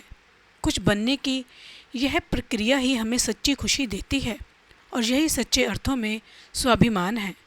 हमारे लक्ष्य असलियत से दूर नहीं होने चाहिए, क्योंकि जो लक्ष्य असलियत से परे या बेबुनियाद होते हैं वे कामयाबी में नहीं बदले जा सकते, जिससे हमारे स्वाभिमान में कमी आती है। जबकि वास्तविकता पर आधारित लक्ष्य हमें उत्साहित करने के साथ साथ हमारे स्वाभिमान को भी बढ़ाते हैं। ऊंचे चरित्र वाले लोगों से नाता जोड़ें। अगर आप खुद के मान सम्मान को महत्व देते हैं तो गुणवान लोगों की संगति में रहें। खराब संगत में रहने से तो अच्छा है कि आप अकेले ही रहें। दोस्ती की परख। हम लोग साथियों के दबाव में आकर बुरा असर अपना लेते हैं। लोग कहते हैं, क्या तुम मेरे दोस्त नहीं हो? याद रखें कि अच्छे दोस्त अपने दोस्तों को दुख और तकलीफ़ में कभी नहीं देखना चाहते। अगर मैं अपने किसी दोस्त को कभी बेहद शराब पिए हुए देखूं तो मैं उसे गाड़ी चलाने से रोकूंगा। मैं दोस्त खोने के बजाय दोस्ती खोना पसंद करूंगा। अक्सर ऐसा देखा गया है कि लोग दूसरों की नज़र में अच्छा बनने के लिए गलत काम भी बड़ी आसानी से कर जाते हैं और कहते हैं, बड़ा मज़ा आया। मगर वे यह नहीं समझ पाते कि उनका यही मजाक उनकी ज़िंदगी का मजाक बना देता है। साथियों के दबाव में जो चीज़ें शुरू होती हैं, वास्तव में उनसे दोस्ती की परख होती है। जब हम मुश्किल में होंगे तब वे कहाँ होंगे, वे हमारी मदद कहाँ तक करेंगे। और सबसे बड़ा सवाल तो यह है कि जब उनके पास आज चरित्र नहीं है तो कल वे हमारी मदद के लिए चरित्र कहाँ से लाएंगे। ऊंचे नैतिक चरित्र के लोगों के साथ जुड़ने से हमारा स्वाभिमान बढ़ता है। साथियों का दबाव। जब किसी इंसान में झुंड में शामिल होने की इच्छा सच्चाई पर डटे रहने की इच्छा से ज़्यादा ताकतवर होती है तो यह साफ है कि उसमें साहस और चरित्र की कमी है। लोगों के साथ में बने रहने के लिए उनका साथ देते रहना सुविधाजनक होता है। इससे हमारे साथी खुश रहते हैं और हमारा मजाक बनाए जाने का डर नहीं रहता। मगर यहीं पर ऊंचे दर्जे के आत्मसम्मान वाले लोग एक सीमा रेखा खींच लेते हैं। यहीं पर बड़े और छोटे का फ़र्क पता चल जाता है। उदाहरण के तौर पर स्कूली बच्चे अपने ग्रुप का हिस्सा इसलिए बने रहना पसंद करते हैं ताकि उन पर कोई हंसे नहीं। वे जवाब देने की पहल नहीं करते क्योंकि उन्हें डर होता है कि दूसरे उनका मजाक उड़ाएंगे। कारखाने के कर्मचारी अपने साथियों को खुश रखने के लिए जानबूझकर अपना उत्पादन कम रखते हैं और ज़्यादा मेहनत नहीं करते। थोड़ी सी ढील चलती है। बहुत से लोग कहते हैं थोड़ी सी ढील चलती है, मैं थोड़ा बहुत कोशिश करके छोड़ दूंगा। सवाल यह है कि क्या थोड़ा बहुत धोखा देना ठीक है? क्या थोड़ा बहुत झूठ बोलना ठीक है? क्या नशीली दवाओं का थोड़ा बहुत सेवन ठीक है? क्या थोड़ी बहुत चोरी करना ठीक है? क्या थोड़ा बहुत नाजायज़ संबंध रखना ठीक है? कुछ लोग बार बार दलील देते हैं कि मैं जब चाहूँ तब इन बुराइयों को छोड़ सकता हूँ। वे यह महसूस नहीं करते कि इच्छा शक्ति के मुकाबले बुरे असर ज़्यादा ताकतवर होते हैं। बाहरी असर से नहीं बल्कि अंदरूनी प्रेरणा से काम करें। किसी दिन अगर कोई इंसान बहुत खुश मिजाज के साथ सोकर उठे और मुझे फ़ोन करके कहे कि तुम दुनिया के सबसे बेहतरीन आदमी हो, तुम काफ़ी अच्छा काम कर रहे हो, मैं तुम्हें यह बताना चाहता हूँ कि तुम्हें अपना दोस्त कहने में मुझे गर्व महसूस होता है। मैं जानता हूँ कि ये बातें ईमानदारी से कह रहा है। यह सुनकर मुझे कैसा लगेगा? जाहिर है बहुत अच्छा। मगर अगले दिन जब वह झुंझलाहट के साथ सोकर उठता है और मुझे फ़ोन करके कहता है कि तुम दुष्ट, जालसाज और मक्कार हो, तुम शहर में सबसे बड़े धोखेबाज हो, यह सुनकर मुझे कैसा महसूस होगा? जाहिर है कि बहुत ही बुरा लगेगा। जब उसने पहले दिन कहा तुम सबसे अच्छे आदमी हो, मैंने अच्छा महसूस किया। अगले दिन जब उसने मुझे दुष्ट कहा तो मैंने बहुत बुरा महसूस किया। मेरी ज़िंदगी का कौन कंट्रोल कर रहा है? यकीनन वह इंसान।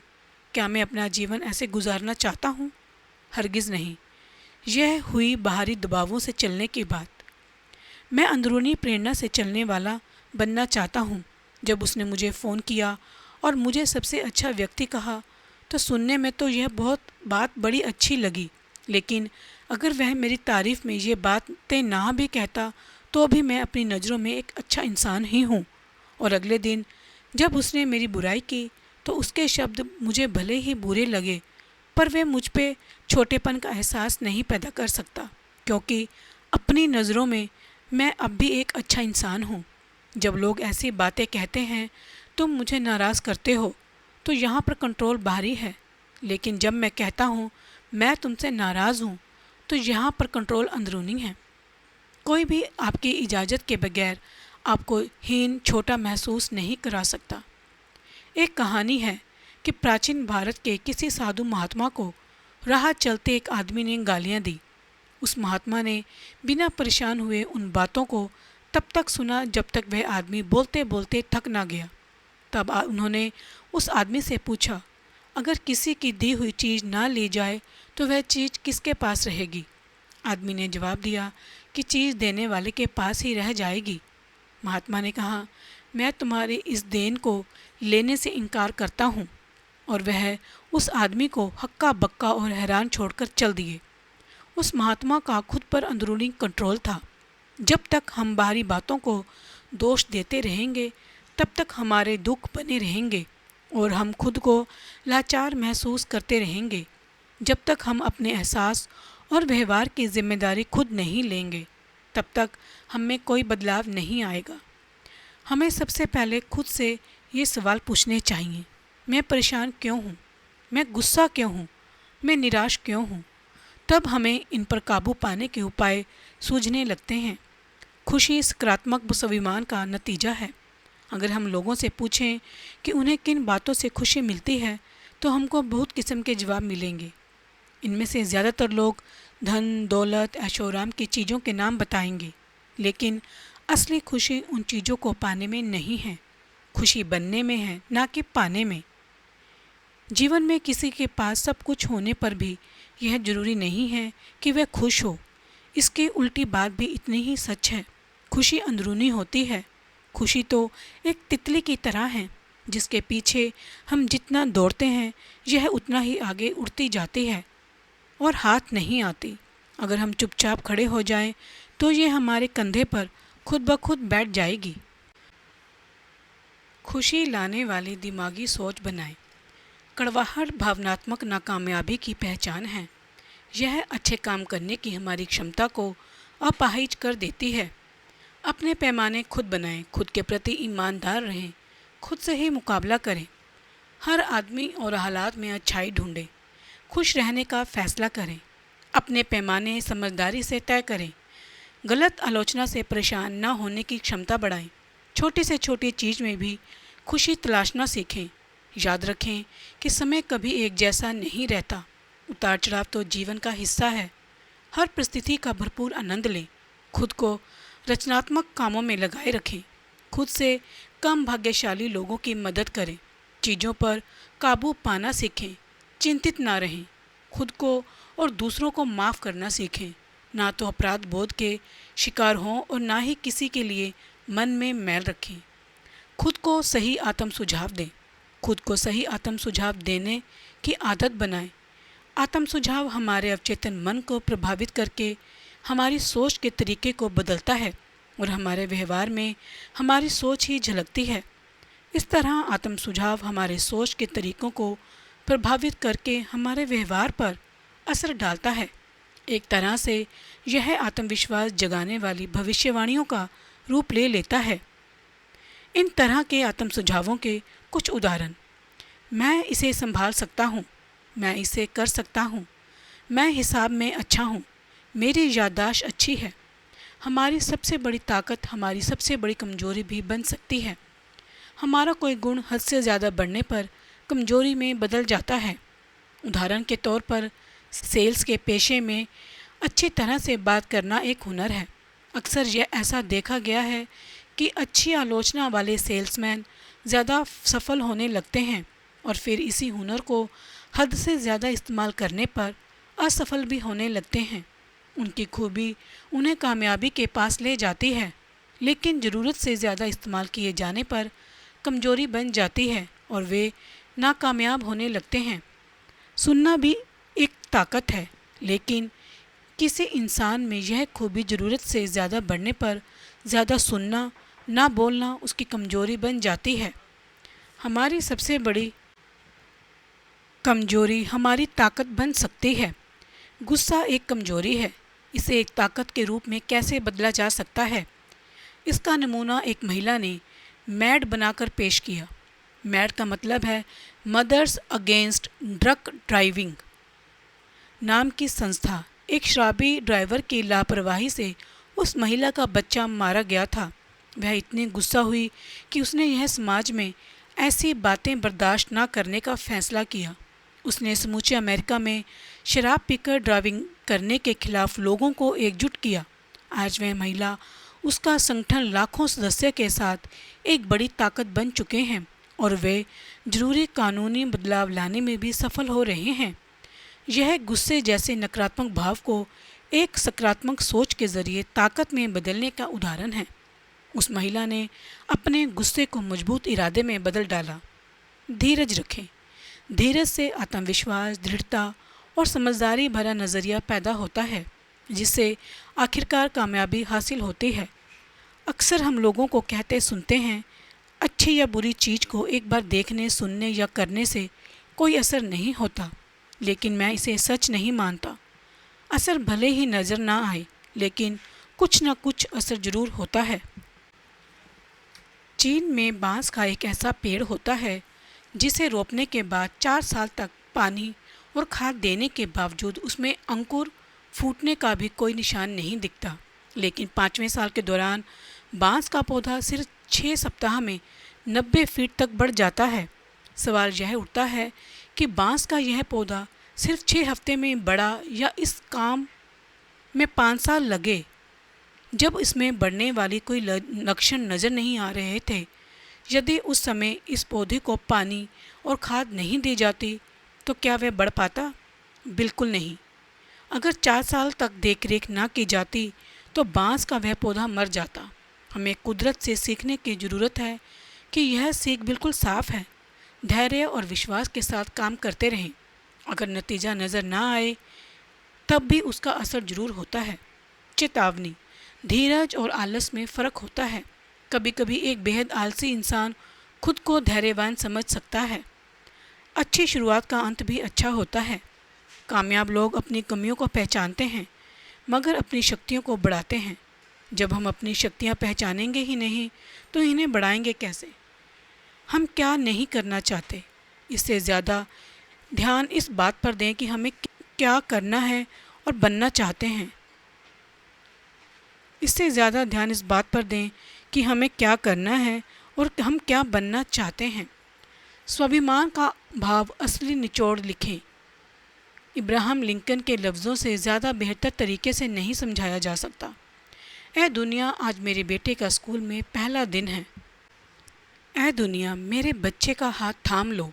आज इसका स्कूल में पहला दिन है। कुछ देर को इसके लिए हर चीज़ नई और अजनबी है, इसलिए मैं उम्मीद करता हूँ कि आप इसके साथ नरमी से पेश आएँ। आप तो जानते ही हैं कि इसका संसार अब तक घर तक ही सीमित था। इसने अपनी 4 दीवारी के बाहर कभी झांका ही नहीं था। यह अब तक घर का राजा रहा है। अब तक इसकी चोट पर मरहम लगाने को और इसकी ठेस लगी भावनाओं को प्यार का लेप लगाने के लिए मैं हमेशा मौजूद रहा हूँ। लेकिन अब बात दूसरी होगी। आज सुबह यह सीढ़ियों से उतरकर अपना नन्हा हाथ उत्साह के साथ हिलाएगा और अपनी बड़ी साहसिक यात्रा शुरू करेगा, जिसमें शायद संघर्ष भी होगा, दुख भी होगा और निराशा भी होगी। इस संसार में जीने के लिए इसे विश्वास, प्यार और साहस की ज़रूरत होगी। इसलिए ऐ दुनिया, मैं उम्मीद करता हूँ कि आप इसके नन्हे हाथों को पकड़कर वे सब सिखाएंगे जो इसे जानना चाहिए। सिखाएं ज़रूर, मगर हो सके तो प्यार से। मैं जानता हूँ कि इसे एक दिन यह समझना पड़ेगा कि सभी लोग अच्छे नहीं होते, सभी स्त्री पुरुष सच्चे नहीं होते। इसे यह भी सिखाएं कि संसार में हर धूर्त के लिए एक अच्छा इंसान भी है। जहाँ एक दुश्मन है तो वहाँ एक दोस्त भी है। इसे शुरू में ही यह सीखने में मदद करें कि बुरे और धौंस जमाने वाले लोगों को ठिकाने लगाना सबसे आसान है। इसे किताबों की खूबियों के बारे में बताएं और पढ़ने के लिए प्रेरित करें। कुदरत के छिपे सौंदर्य जैसे आसमान में उड़ते पंछी, गुनगुन करते भौरे और हरी भरी वादियों में खिले फूलों को करीब से देखने और जानने के लिए इसे पूरा समय दें। इसे यह भी सिखाएं कि बेईमानी की जीत से हार जाना कहीं अच्छा है। इसे तब भी अपने विचारों पर विश्वास रखना सिखाएं जब सब कह रहे हों कि वह गलत है। मेरे बच्चे को वह शक्ति दें जिससे वह भीड़ का हिस्सा ना बनकर भेड़ चाल ना चले जबकि सारा संसार चल रहा हो। इसे यह तो सिखाएं कि वह दूसरों की बात सुने, लेकिन हर बात सच्चाई के तराजू पर परखे और उनमें से सिर्फ अच्छाई को ही अपनाए। अपनी अंतरात्मा का आवाज़ को सोने चांदी के सिक्कों से ना तोले। इसे यह सिखाएं कि वह लोगों के कहने में ना आए। अगर वह अपनी सोच में खुद को सही पाता है तो अपने सही इरादों पर डटा रहे और संघर्ष करे। इसे नरमी से सिखाएं, लेकिन यह दुनिया इसे बिगाड़े मत, कमज़ोर ना बनाए, क्योंकि लोहा आग में तपकर ही फौलाद बनता है। वैसे तो ऐसा कर पाना एक बहुत बड़ी बात है, मगर ए दुनिया, फिर भी आप ऐसा करने की कोशिश ज़रूर करें। आखिरकार वह एक बहुत प्यारा बेटा है। चैप्टर 7, आपसी मेलजोल का महत्व है खुशनुमा शख्सियत का निर्माण। मैं व्यवहारिक काबिलियत को किसी भी दूसरी काबिलियत की तुलना में ज़्यादा पैसे दूंगा। हमारी ज़्यादातर समस्याएं व्यवसाय से नहीं बल्कि व्यक्ति से जुड़ी होती हैं। जब हम लोगों से जुड़ी समस्याएं सुलझा लेते हैं, तब हमारे व्यवसाय से जुड़ी समस्याएं खुद ब खुद सुलझ जाती हैं। वस्तु ज्ञान से ज़्यादा ज़रूरी है व्यक्ति ज्ञान। सफल लोग अपनी शख्सियत खुशनुमा और आकर्षक बना लेते हैं और यही बात उन्हें करिश्माई बनाती है। इससे दूसरों से दोस्ताना मदद पाने में सहूलियत होती है। एक अच्छी या खुशनुमा शख्सियत को पहचानना तो आसान है, लेकिन उसकी व्याख्या करना मुश्किल है। यह एक इंसान के चलते और बात करने के ढंग, उसकी आवाज़ के उतार चढ़ाव, उसकी गर्मजोशी और उसके ठोस आत्मविश्वास में झलकती है। एक खुशनुमा शख्सियत इंसान के नज़रिए, उसके व्यवहार और हाव भाव के मेल से बनती है। अगर हमारी शख्सियत हमारे चेहरे और दिल दोनों से झलक रही है, तो हम अपना आकर्षण उम्र के किसी भी दौर में नहीं खोएंगे। खुश मिजाज दिखना हमारी शख्सियत की सबसे बड़ी खूबी है। जो हमारे चेहरे से झलकता है वह हमारे शरीर के कपड़ों से ज़्यादा महत्वपूर्ण है, क्योंकि वह हमारी अभिव्यक्ति है। खुश मिजाजी जूतों की चमक या सैलूनों में शरीर की पॉलिश कराने से नहीं पैदा होती। खराब चरित्र को छिपाने के लिए आकर्षक हाव भाव का इस्तेमाल थोड़ी देर तक को किया जा सकता है, लेकिन असलियत खुलते देर नहीं लगती। जिन रिश्तों की बुनियाद चरित्र पर नहीं बल्कि सिर्फ प्रतिभा और शख्सियत पर टिकी होती है, वे ज़िंदगी में परेशानियां और दुख के सिवा कुछ नहीं लाते। अच्छे चरित्र के बगैर करिश्मा उसी तरह है जैसे अच्छाई के बिना अच्छी शक्ल।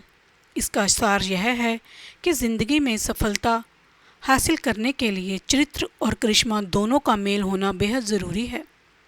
व्यक्तित्व में टिकाऊपन इसी से आता है। नम्रता सबके साथ रखें, मगर नज़दीकी बहुत कम के साथ, और उन्हें भी भरोसा करने से पहले अच्छी तरह परख लें। सच्ची दोस्ती धीरे बढ़ने वाले पौधे की तरह है और उसे यह दोस्ती का दर्जा पाने से पहले मुश्किलें सहने के बावजूद खड़ा रहना पड़ेगा। जीवन एक गूंज है। एक छोटा बच्चा अपनी माँ से नाराज होकर चिल्लाने लगा, मैं तुमसे नफरत करता हूँ। उसके बाद वह फटकारे जाने के डर से घर से भाग गया। वह पहाड़ियों के पास जाकर चीखने लगा, मैं तुमसे नफरत करता हूँ, मैं तुमसे नफरत करता हूँ। और वही आवाज़ गूंजी, मैं तुमसे नफरत करता हूँ। उसने ज़िंदगी में पहली बार कोई गूंज सुनी थी। वह डर का बचाव के लिए अपनी माँ के पास भागा और बोला, घाटी में एक बुरा बच्चा है जो चिल्लाता है, मैं तुमसे नफरत करता हूँ, मैं तुमसे नफरत करता हूँ। उसकी माँ सारी बात समझ गई और उसने अपने बेटे से कहा कि वह पहाड़ी पर जाकर फिर से चिल्लाकर कहे, मैं तुमसे प्यार करता हूँ, मैं तुमसे प्यार करता हूँ। छोटा बच्चा वहाँ गया और चिल्लाया, मैं तुमसे प्यार करता हूँ, मैं तुमसे प्यार करता हूँ। और वही आवाज़ गूंजी। इस घटना से बच्चे को एक सीख मिली, हमारा जीवन एक गूंज की तरह है, हमें वही वापस मिलता है जो हम देते हैं। जीवन एक बुमरैंग है। बेंजामिन फ्रैंकलिन ने कहा, जब आप दूसरों के लिए अच्छे बन जाते हैं तो खुद के लिए भी बेहतर बन जाते हैं। हमारे विचार हो, काम हो, व्यवहार हो, आज नहीं तो कल वे उसी रूप में तेज़ी से वापस लौटते हैं। जीवन में उठते समय लोगों से अदब से पेश आएं, क्योंकि नीचे गिरते समय आप इन लोगों से दोबारा मिलेंगे। बहुत साल पहले दो लड़के स्टैनफोर्ड यूनिवर्सिटी में पढ़ रहे थे। एक बार उन्हें पैसों की कमी पड़ी तो उनके मन में विचार आया कि इग्नेसी पेडेरेस्की को पियानो बजाने के लिए बुलाया जाए। इससे जो पैसे इकट्ठे होंगे उन्हें वे अपनी पढ़ाई और रहने के खर्चे में लगाएंगे। उस महान पियानो वादक के मैनेजर ने $2000 की गारंटी मांगी। उन दिनों यह एक बहुत बड़ी रकम मानी जाती थी, मगर उन दोनों लड़कों ने इसे स्वीकार कर लिया और संगीत समारोह का प्रचार करना शुरू कर दिया। उन्होंने मेहनत तो बहुत की, लेकिन $1600 ही जमा कर पाए। समारोह के बाद इन दोनों लड़कों ने उस कलाकार को यह मुश्किल बताई। उन्होंने उसे $1600 की सारी रकम दे दी और $400 का एक करारनामा भी दिया और कहा कि वे यह बाकी रकम कमाकर जल्दी से जल्दी उनके पास भेज देंगे। अब उन्हें अपने कॉलेज की पढ़ाई का भी अंत दिखने लगा, लेकिन पेडेरेस्की ने कहा, नहीं बच्चों, ऐसा नहीं हो सकता। उन्होंने वह करारनामा फाड़ दिया और सारा पैसा लौटाते हुए कहा, इस $1600 में से अपने सारे खर्चे के पैसे निकाल लो और बची रकम में से 10% अपने मेहनताने के तौर पर ले लो, बाकी बची रकम मैं ले लूँगा। साल गुजरते गए, पहला विश्व युद्ध हुआ और समाप्त हो गया। पेडेरेस्की अब पोलैंड के प्रधानमंत्री थे और अपने देश के हजारों भूखे लोगों के लिए खाना जुटाने के लिए संघर्ष कर रहे थे। उनकी मदद केवल एक आदमी कर सकता था और वह था US food and relief bureau का अधिकारी हर्बर्ट हूवर। हूवर ने बिना देर किए कदम उठाया और हजारों टन अनाज पोलैंड भिजवा दिया। पेडेरेस्की भूखे लोगों की समस्या समाप्त होने पर हर्बर्ट हूवर को इस सहायता के लिए धन्यवाद देने के लिए पेरिस पहुंचे। हूवर का जवाब था, धन्यवाद की कोई ज़रूरत नहीं मिस्टर पेडेरेस्की। आपको शायद याद नहीं, जब मैं कॉलेज में विद्यार्थी था और मुश्किल में था, तब एक बार आपने मेरी मदद की थी। ज़िंदगी की सबसे खूबसूरत नेमत यह है कि जब भी किसी का भला किया जाए, भला कुदरती रूप से अपने आप हो जाता है। अच्छाई वापसी का रास्ता ढूंढ लेती है। यह प्रकृति का बुनियादी नियम है। अच्छा काम करते समय फल पाने की इच्छा रखने की ज़रूरत नहीं है। फल तो कुदरती तौर पर अपने आप मिलता है। वे कौन सी वजह हैं जो रिश्ते बनाने और कायम रखने में रुकावट बनती है? इनमें से ज़्यादातर वजहों के मायने साफ हैं, या इस अध्याय के आखिर में उनके बारे में विस्तार से बताया गया है। खुदगर्जी, तहजीब की कमी, लापरवाह व्यवहार, वादों को पूरा न करना, रूखा व्यवहार, सच्चाई और ईमानदारी की कमी, स्वार्थी रवैया, जो इंसान सिर्फ अपने बारे में ही सोचता है, वह खुद को बहुत छोटा बना लेता है। अक्कड़ आदमी अपने विचारों और ज्ञान से संतुष्ट रहता है। उसका हमेशा अज्ञानी बना रहना तय है। अहंकार, क्योंकि कुदरत खाली जगह को पसंद नहीं करती, इसलिए वह खाली दिमाग को अहंकार से भर देती है। जॉन ने डींग हाकी, मेरे बेटे ने मुझसे समझदारी ली है। उसकी पत्नी ने जवाब दिया, जरूर ऐसा ही हुआ होगा, क्योंकि मेरी समझदारी तो मेरे पास ही है। नकारात्मक नज़रिया, बंद दिमाग, ध्यान से सुनने की कमी, संशयवादी मिजाज, नैतिक मूल्यों के सम्मान की कमी, अनुशासन की कमी, दया की कमी, क्रोध, गुस्सा इंसान को मुश्किल में डालता है और अहंकार उसे आगे बढ़ने से रोकता है। तिकड़मी व्यवहार, सामना करने की हिम्मत ना होना, तुनक मिजाजी, अस्थिरता, सच्चाई को अस्वीकार करना, पिछले बुरे अनुभव, उपेक्षा का नज़रिया, उपेक्षित होने की भावना अच्छा एहसास नहीं है, यह दिलचस्पी की कमी जाहिर करता है। लालच, समुद्र के पानी की तरह है, जितना पीते हैं प्यास उतनी ही बढ़ती है। हम में से ज़्यादातर लोगों में ऊपर लिखे कुछ लक्षण हो सकते हैं। किसी में एक बात ज़्यादा हो सकती है और किसी में एक कम। हमारा मकसद इन क्षेत्रों को परखना और सही राह पर आना है। अहंकार और गर्व में अंतर। अहंकार सही रिश्ते बनाने में सबसे बड़ी रुकावट होता है। अहंकार अपने आप में नशा है। यह नुकसानदेह किस्म का गर्व है जो अड़ियलपने को जन्म देता है। स्वस्थ गर्व तो किसी काम के पूरा होने से मिलने वाली विनम्र संतुष्टि की भावना है। अहंकार से दिमाग चढ़ जाता है, जबकि गर्व की भावना से आदमी का हृदय विशाल होता है। दिमाग जितना चढ़ा होगा, सिरदर्दी उतनी बड़ी होगी, और दिल जितना बड़ा होगा, विनम्रता उतनी ज़्यादा होगी। किसी की उपलब्धियां चाहे कितनी ही बड़ी क्यों ना हो, बददिमागी का हक किसी को नहीं है। गर्व जरूर होना चाहिए, लेकिन बददिमागी नहीं। अहंकार, मैं सब कुछ जानता हूँ वाला नज़रिया। एक अहंकारी व्यक्ति की दुनिया उसी से शुरू होती है और उसी पर ख़त्म होती है, और वह समझता है कि दुनिया उसी के इर्द गिर्द घूमती है। अहंकारी व्यक्ति स्वाभाविक रूप से खुशमिजाज नहीं होता, बल्कि गलती से कभी कभी खुशमिजाज हो जाता है। एक बॉस ने अपने एक कर्मचारी से पूछा, तुम्हें तनख्वाह में कितनी बढ़ोतरी चाहिए? उस कर्मचारी ने कहा, बहुत ज़्यादा। मैं भगवान से इसकी प्रार्थना करता आया हूँ। बॉस ने जवाब दिया, "अब अब तुम्हें यह नहीं मिल सकती क्योंकि तुमने मुझसे ऊंचे अधिकारी से बात की है। एक अहंकारी दूसरों को सदा नीचा दिखाता है। अहंकार का भाव ऐसा बाम है जो मूर्खता के दर्द को कम कर देता है।